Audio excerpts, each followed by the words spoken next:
Boa noite, bem-vindo ao Telejornal. Já está marcada a data para as eleições legislativas nacionais. Será no dia 18 de maio. O anúncio foi feito há momentos pelo Presidente da República numa comunicação ao país depois da reunião do Conselho de Estado. Marcelo Rebelo de Sousa diz que a decisão de dissolver o Parlamento foi unânime. Este panorama aparecia nestes termos pela primeira vez na nossa democracia. Um choque que não era tanto sobre políticas quanto sobre a confiabilidade, ou seja, a ética da pessoa exercendo a função de Primeiro-Ministro. Os partidos, ouvidos após a demissão do Governo, pronunciaram-se por unanimidade pela dissolução da Assembleia da República e a convocação de eleições legislativas. Embora todos, como caminho que não desejavam, mas imposto pela realidade. O mesmo foi o parecer unânime do Conselho de Estado, não desejando, mas tendo de aceitar a saída determinada pela realidade. Ao Presidente da República, o primeiro interessado na estabilidade e na dispensa de novas eleições, e que tudo fez ao seu alcance para o salvaguardar, não restava senão anunciar a dissolução da Assembleia da República e a convocação de eleições para o dia 18 de maio de 2025, a data preferida pela maioria dos partidos. Os deputados do PS e do PSD eleitos pelos Açores à Assembleia da República dizem que a queda do governo terá repercussões na região. Francisco César destaca a questão da privatização da Azores Airlines e Paulo Muniz afirma que há investimentos já anunciados que agora ficam suspensos. O momento de turbulência na Assembleia da República, que assistiu esta semana à queda do governo da AD, liderado por Luís Montenegro, também terá consequências nas Ilhas Açorianas.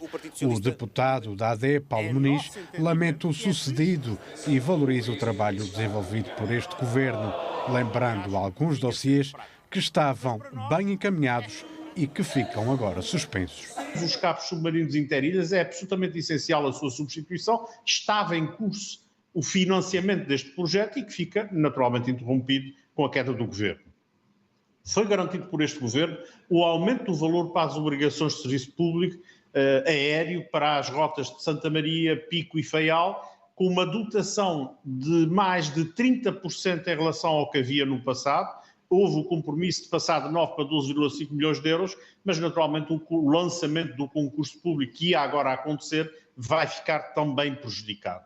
Também não posso deixar de falar no processo da esquadra da PSP da Ribeira Grande, que estava agora na fase final, e também a revisão da Lei de Finanças Regionais.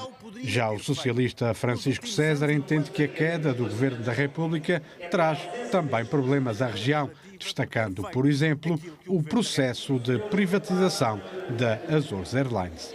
É uma situação que naturalmente prejudica o normal funcionamento das instituições. Nós sabemos que é a democracia, mas tudo aquilo que tem a ver com o relacionamento com o Governo da República e os Açores, não apenas com o Governo Regional, fica pelo menos suspenso. Bom, há matérias que decorrem da lei e, portanto, as transferências ao abrigo da Lei de Finanças Regionais continuam.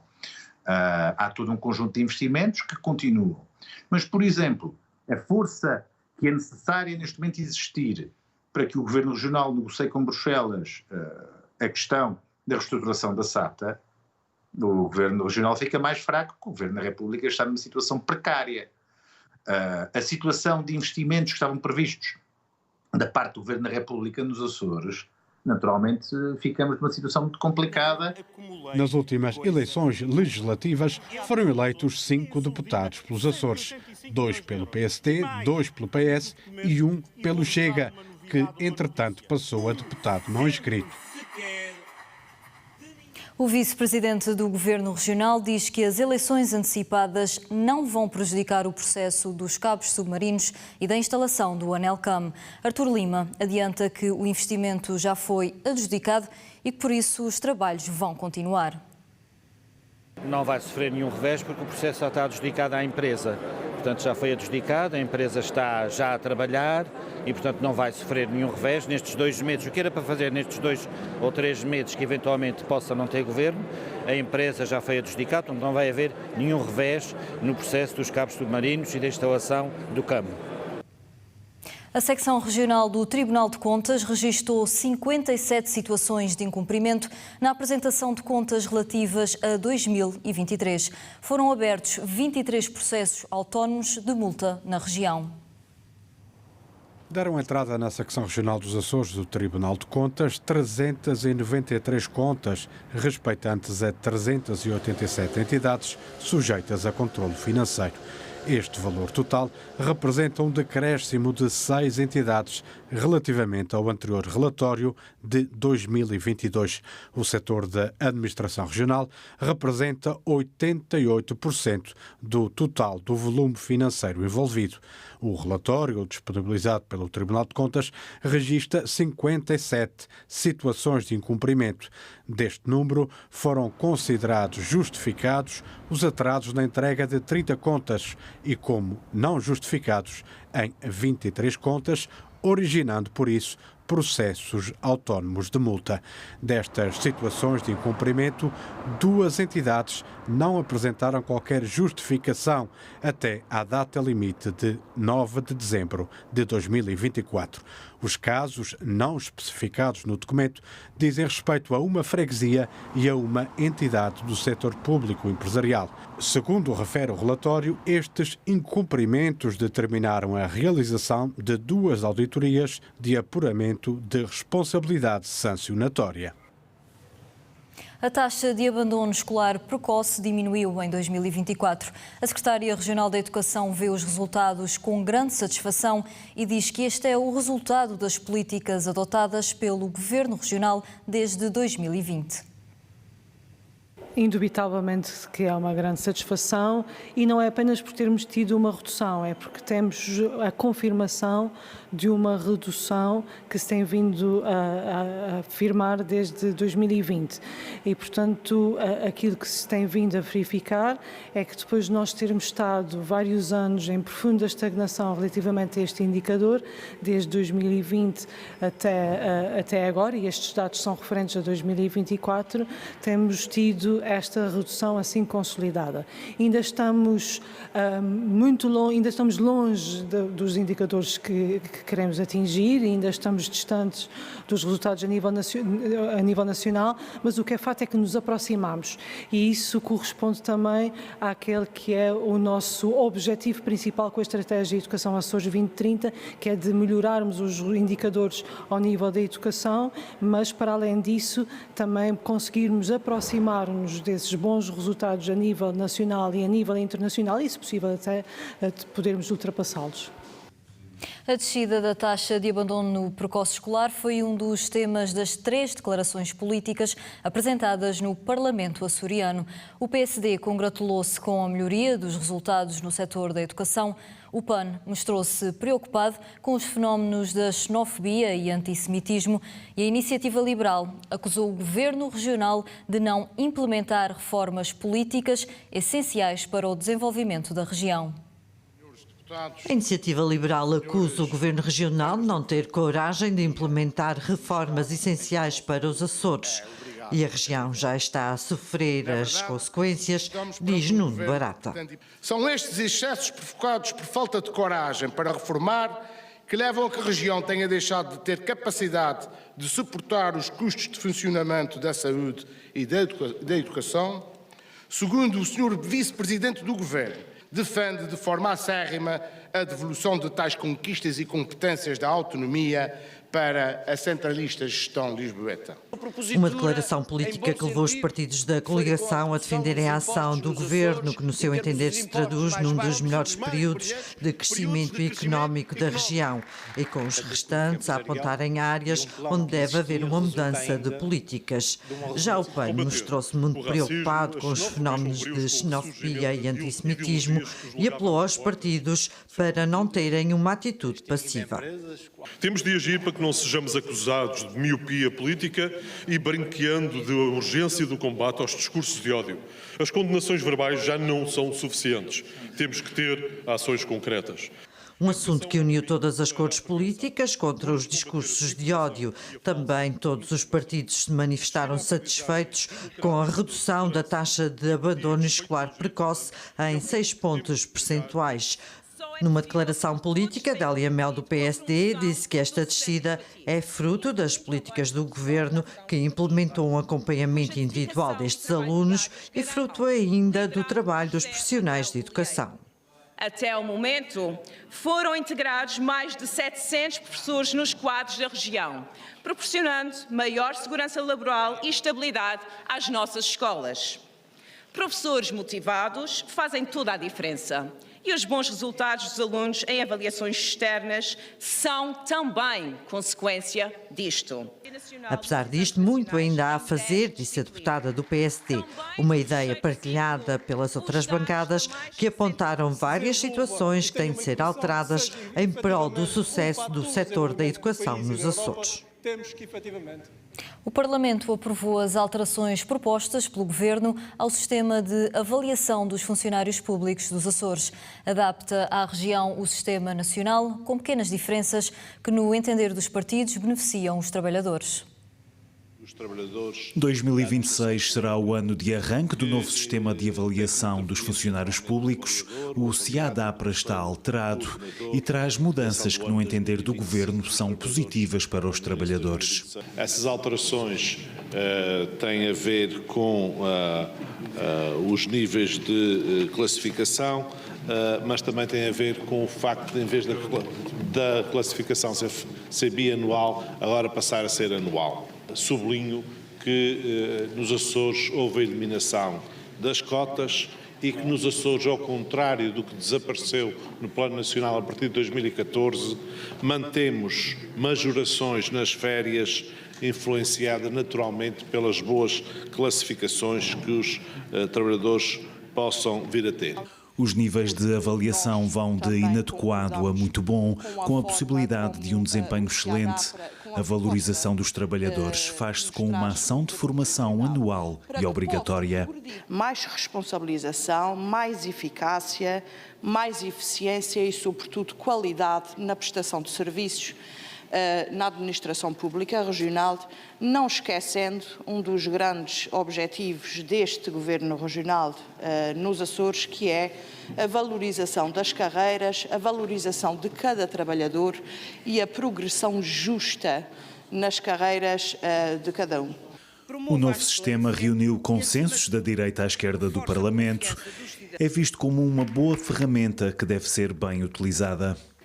Para que cumpra esse propósito, é fundamental garantir que todos os envolvidos tenham acesso à formação adequada, que os critérios de avaliação sejam claros e justos e que o processo seja transparente. Damos aqui este alerta e esta sugestão para que daqui a um ano se possa fazer uma reavaliação da aplicação a este sistema, para se perceber se efetivamente é um sistema eficaz e se é com estas novas alterações e se não estarão a existir avaliações abusivas. A anualidade da avaliação é vista como uma vantagem para os trabalhadores, pela maioria dos partidos, mas também como um fator que pode prejudicar o processo. Apesar de agora estar simplificado, vai trazer às chefias, obviamente, um acréscimo de trabalho anual que eu temo entupa algumas eficiências e retire algumas eficiências desses serviços. Quem não consegue fazer avaliação atempada num ciclo bienal, vai conseguir fazê-la num ciclo anual? Temos muitas dúvidas. Apesar das dúvidas, as alterações ao CIADAPRA foram aprovadas com a abstenção do Bloco de Esquerda e votos a favor das restantes bancadas. O projeto do Bloco de Esquerda para a criação da Comissão de Recrutamento de Dirigentes da Administração Pública foi chumbado no Parlamento. Todos os partidos concordam com a necessidade de se garantir a transparência, isenção e rigor na seleção dos candidatos, mas a maioria entende que as direções regionais devem continuar cargos de confiança política. A Comissão terá como funções, por exemplo, definir o perfil e competências necessárias para cada cargo, assegurando que os candidatos mais qualificados sejam selecionados.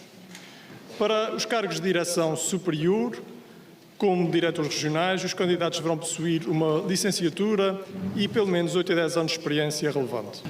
Ao ser aprovado um diploma deste teor, teríamos também, além dos chefes de divisão e dos diretores de serviço, teríamos também a escolha dos diretores regionais por via deste Estatuto da CRESAPRA. Sendo um diretor regional um elo de ligação entre os secretários regionais e o Governo, entendemos que esta escolha deve recair no membro do Governo. Também o Grupo Parlamentar do Partido Socialista entende que deve continuar a ser por nomeação, enquanto que em relação aos de cargos de primeiro e segundo grau, direção intermédia, deve então ser sujeita ao procedimento concursal. O que recusamos é a tentativa de transformar os diretores regionais em meros cargos técnicos, desvalorizando a sua função política, estratégica.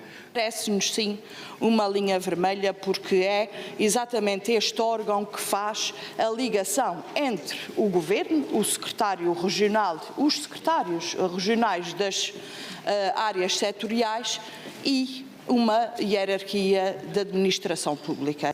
Devem ser, inclusivamente, do Governo e não dirigentes da administração pública regional. E é talvez por aí, por esta alteração orgânica, se pudesse resolver parte deste problema. A consequência da aplicação daquilo que propõe é fatalmente o aumento da despesa. Por isso, ou então, aquilo que Vossa Excelência deseja, que é reduzir o Governo apenas e só aos secretários regionais e o resto é tudo função pública. O Parlamento chumbou também um projeto do PAN que propunha a criação de um serviço de atendimento veterinário itinerante nos Açores para compensar a falta de veterinários em algumas ilhas. A maioria dos partidos votou contra porque tem dúvidas da legalidade das pretensões do PAN. É uma solução viável e eficaz para promover a saúde animal e democratizar o acesso a cuidados médico-veterinários, sobretudo destinados a famílias mais vulneráveis ou locais, onde a escassez de recursos é amplamente sentida, em virtude da dispersão territorial e especificidades arquipelágicas. De salientar que para proceder à realização de pequenas ou grandes cirurgias, onde se incluem as esterilizações de animais de companhia, os estabelecimentos devem cumprir uma série de requisitos que promovam a esterilização e desinfecção do local e dos materiais a utilizar.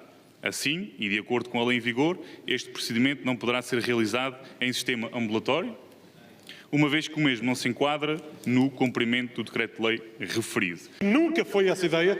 O veterinário é que é itinerante para ir para as outras ilhas, não é um autocarrozinho para estar a passear pelas ilhas, mas mesmo assim continuam a achar que, à partida, este decreto legislativo regional difere da lei já existente. Eu acho que você não leu a iniciativa. Esta questão foi levantada logo na primeira comissão, na audição da Sra. Provedora Regional do Animal. Portanto, com este sentido da palavra, o senhor abriu aso a imaginarmos que podia ser um veículo, podia ser... Não, mas o senhor depois não foi lá mais. O senhor disse na comissão, mas depois nunca foi às audições. Ou seja, levantou essas dúvidas e nunca foi lá dizer, bem, não é isto que eu estou a pensar, não é isso que a minha proposta pede. Desde terça-feira, o Civisa registrou 54 sismos em São Miguel, 5 dos quais foram sentidos. Na Ilha Terceira, a atividade sísmica continua bastante acima do normal, mas está neste momento numa fase mais calma. Após o sismo de magnitude 5,2 registado e sentido em São Miguel esta terça-feira, o Civisa faz um balanço. Nós registramos naquela zona cerca de 54 eventos. A grande maioria são microsismos, de magnitude inferior a 3. Registámos ao todo 5 eventos sentidos, 3 deles logo próximos do evento de maior magnitude e um ontem às 5h13 da tarde. cuja magnitude foi de 4,2. Na madrugada desta quinta-feira, o Civisa registrou ainda em São Miguel um microsismo. Quanto à Ilha Terceira, o cenário é de estabilidade. Nós agora assistimos a uma fase um pouco mais calma. De qualquer modo, a sismicidade continua bastante acima do normal para aquela região e, por isso, mantemos o V2 na região do vulcão de Santa Bárbara e vamos observando que temos fases com picos de maior atividade e fases mais calmas. Por volta do dia 10 deste mês tivemos um pico de maior atividade, mas tudo microsismos, e portanto digamos que segue o padrão que esta crise nos tem mostrado. Até agora na Ilha Terceira, o Civisa diz que a atividade sísmica baixou, sem ocorrência de sismos sentidos desde esta segunda-feira. Há uma nova depressão a aproximar-se dos Açores. Para o fim de semana, o IPMA prevê precipitação forte no sábado e no domingo o aumento da intensidade do vento em todo o arquipélago. Uma nova depressão a aproximar-se do arquipélago, localiza-se a oeste com deslocamento para leste, deverá condicionar o estado do tempo em todo o arquipélago, com um sistema frontal associado, deverá provocar então precipitação por vezes forte, uma situação de acompanhamento, poderá ser uma situação para efetivamente depois emitirmos avisos, no entanto, estamos ainda a analisar a situação e ter em conta qual é a evolução própria da situação. Mas então, poderemos então ter precipitação por vezes forte no sábado, nos grupos ocidental e central. No grupo oriental também a começar no sábado, mas mais para o fim do dia e estender-se para o domingo. Também deverá provocar um aumento da intensidade do vento nos grupos ocidental e central ao longo do dia de domingo. No grupo oriental também no domingo, mas um pouco mais tarde e a prolongar-se para a segunda-feira. Um homem de 36 anos foi detido pela Polícia Judiciária, fortemente indiciado pela prática de um crime de roubo agravado numa agência bancária de Ponta Delgada no dia 14 de fevereiro. O suspeito entrou no banco com o rosto parcialmente oculto e dirigiu-se a um dos caixas, onde coagiu a funcionária a entregar-lhe todo o dinheiro disponível, sob ameaça do uso de armas que, no entanto, não exibiu. Devido aos sistemas de segurança que retardam a entrega das notas, o assaltante apenas conseguiu apropriar-se das moedas existentes num valor total de 125 euros. Foram apreendidas as roupas utilizadas, uma navalha e um martelo que estavam na posse do suspeito no momento do crime.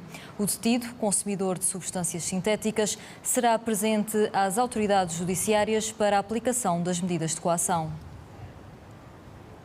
Fernanda de Almeida Pinheiro recandidata-se a bastonária da Ordem dos Advogados. Diz que é preciso democratizar o acesso à profissão e defende uma ordem mais preocupada em resolver os problemas reais da advocacia e que garanta os direitos dos advogados. Fernanda de Almeida Pinheiro diz que ainda há muito a fazer e, por isso, recandidata-se a bastonária da Ordem dos Advogados. Pretende dotar a advocacia de uma ferramenta ligada à inteligência artificial que garante a confidencialidade. Vai permitir ao advogado ajudá-lo a fazer ainda melhor o seu trabalho, com uma ampla criação de conteúdos que ele próprio vai inserir dentro dessa ferramenta, das coisas que faz, que lhe permite, por exemplo, ao fazer perguntas, pesquisar jurisprudência, pesquisar doutrina, para conseguir complementar o seu trabalho de uma forma muito mais eficiente e eficaz. Eu faço uma pergunta, eu quero saber o que é que fiz no contrato XPTO e aquilo aparece-me ali no minuto. Portanto, isto é uma ferramenta absolutamente essencial para o futuro e, com isso, democratizamos o acesso à profissão. Resolver o problema da caixa de providência dos advogados e dos solicitadores é a bandeira da candidata, mas há outras preocupações. A minha principal preocupação é, de facto, a questão dos atos próprios, da alteração do estatuto, mas também a defesa das prerrogativas. Nós, neste momento, estamos a discutir no Conselho da Europa uma convenção, que é uma convenção que visa proteger a profissão de advogado. Portanto, para nós conseguirmos garantir que o advogado é livre, é independente e que as suas prerrogativas são respeitadas, é evidente que temos que ter uma base. E eu já disse isso, temos que ter direitos pessoais, direitos de previdência constitucionais garantidos para podermos exercer a nossa profissão. Defende uma uma formação de qualidade para os advogados açorianos, facultada nos mesmos termos que aos profissionais do continente. Fernanda de Almeida Pinheiro esteve em São Miguel na qualidade de bastonária da Ordem dos Advogados, onde apresentou a nova tabela do sistema de acesso ao direito e aos tribunais. O Governo Regional apresenta estratégia para combater a sazonalidade e melhorar rendimentos durante todo o ano. Jovens de vários países estiveram em São Miguel a debater projetos sobre economia azul e turismo sustentável. O turismo aumentou nos primeiros 3 meses de época baixa nos Açores e Berta Cabral diz que os números confirmam a aposta do Governo. Numa altura em que o setor representa 17% do PIB e do emprego, a Secretária Regional do Turismo apresentou na BTL a estratégia do Executivo para combater a sazonalidade e melhorar os rendimentos durante todo o ano. 17 em cada 100 açorianos empregados estão ligados ao turismo. O setor representa 17% do PIB e é, neste momento, o grande motor do desenvolvimento económico e da criação de emprego na região. É o setor de atividade que mais rendimento leva a todas as pessoas e a todos os locais do nosso território. Agora é preciso continuar a combater a sazonalidade para justificar investimentos e, para isso, o Governo tem uma estratégia já em curso para levar o turismo todo o ano a todas as ilhas. De novembro, dezembro e janeiro já tiveram crescimentos significativos relativamente aos meses homólogos do ano anterior e isso é o sinal claro de que estamos a atenuar a sazonalidade. Numas, o resultado é mais imediato do que noutras, mas a Secretária Regional do Turismo garante que os números comprovam que os Açores estão no bom caminho. Isso é o sinal claro de que estamos a atenuar a sazonalidade e também, por outro lado, temos muitas companhias estrangeiras já que estão a operar nas épocas médias, estão a alargar a sua operação.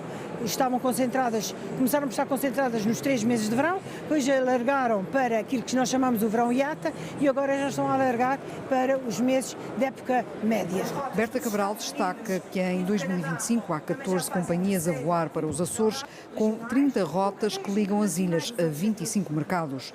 O incremento das ligações faz parte da estratégia de 4,5 milhões de euros, operacionalizada em parte pela Visit Açores, com ações a nível regional, nacional e internacional, como é o caso da participação em feiras. Fundamental em termos económicos, para as pessoas que trabalham no turismo, porque lhes dá uma maior previsibilidade de rendimento ao longo de todo o ano, mas também é essencial para a nossa sustentabilidade, para nós podermos levar a todas as ilhas e dispersar as pessoas por todas as ilhas. A estratégia Turismo todo o ano em todas as ilhas foi apresentado na Bolsa de Turismo de Lisboa, no stand dos Açores, onde estão representados os 19 municípios açorianos e mais de 30 empresas ligadas ao setor do turismo na região.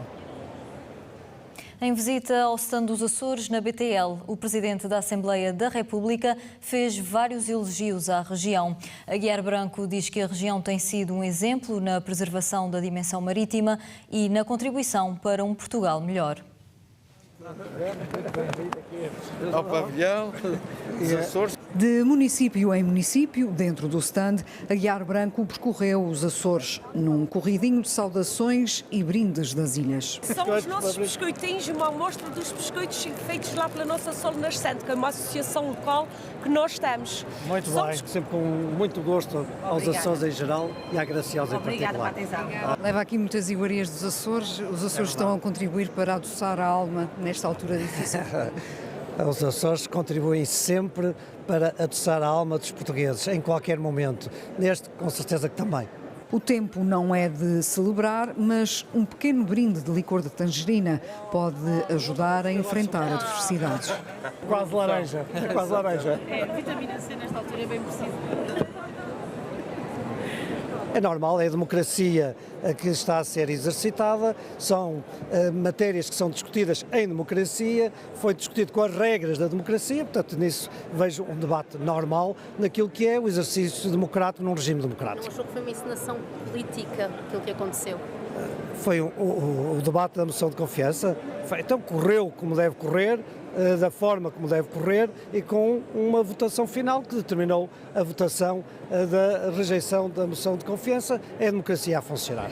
Dos Açores só há coisas boas a dizer. Tem tanto para dar e tanto tem dado, não só na componente meramente do turismo, que é relevante, mas em muitas outras áreas, como por exemplo na área dos oceanos, na preservação de toda a dimensão marítima, onde os Açores são um exemplo e, portanto, eu só posso, digamos, estimular a que continue a desenvolver tudo o que tem desenvolvido nas diversas frentes e com isso está a também contribuir para um Portugal melhor. E em dia de Conselho de Estado, por causa das eleições antecipadas, Aguiar Branco leva uma encomenda para o Presidente da República.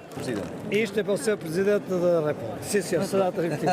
Paulo, não se esqueça, isto é para o Presidente. Espero que ele me dê também algumas.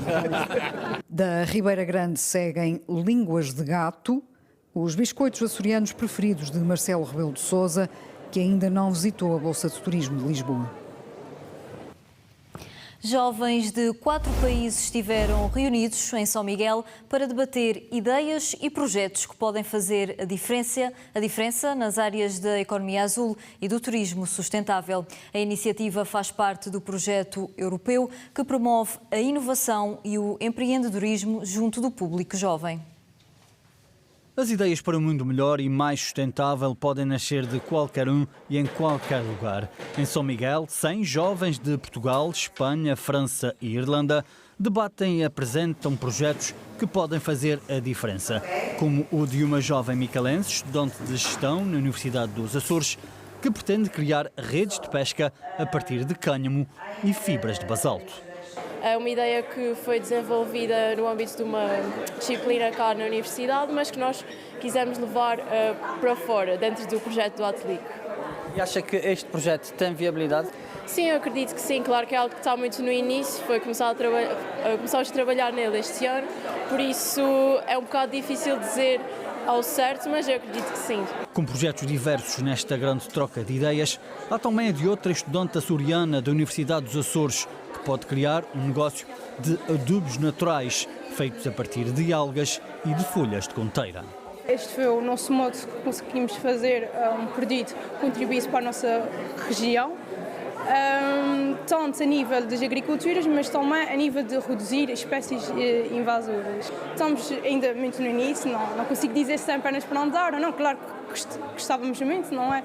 Mas pronto, estamos a trabalhar, vamos ver como é que vão correr as coisas e o futuro dirá alguma coisa. Este projeto tem como objetivo fomentar as competências empreendedoras dos jovens na área de economia azul, porque na região atlântica identificou-se que há graves desafios na área de economia azul, nomeadamente o elevado desemprego jovem, a falta de inovação, a falta de oportunidades. Então, esse projeto visa dar as competências empreendedoras aos jovens para que consigam desenvolver as suas ideias e transformar as suas ideias em negócios. Este encontro está inserido no projeto europeu Atelic, que promove a inovação e o empreendedorismo junto do público jovem. Para além de palestras e workshops, o evento conta ainda com várias visitas a locais como a Caldeira Velha, a Lagoa de Fogo ou a Praia de Santa Bárbara. Terminamos assim o telejornal. Daqui a pouco há grande debate com a Marta Silva. O tema desta noite é a produção leiteira nos Açores. Da minha parte é tudo. Boa noite. Fique bem.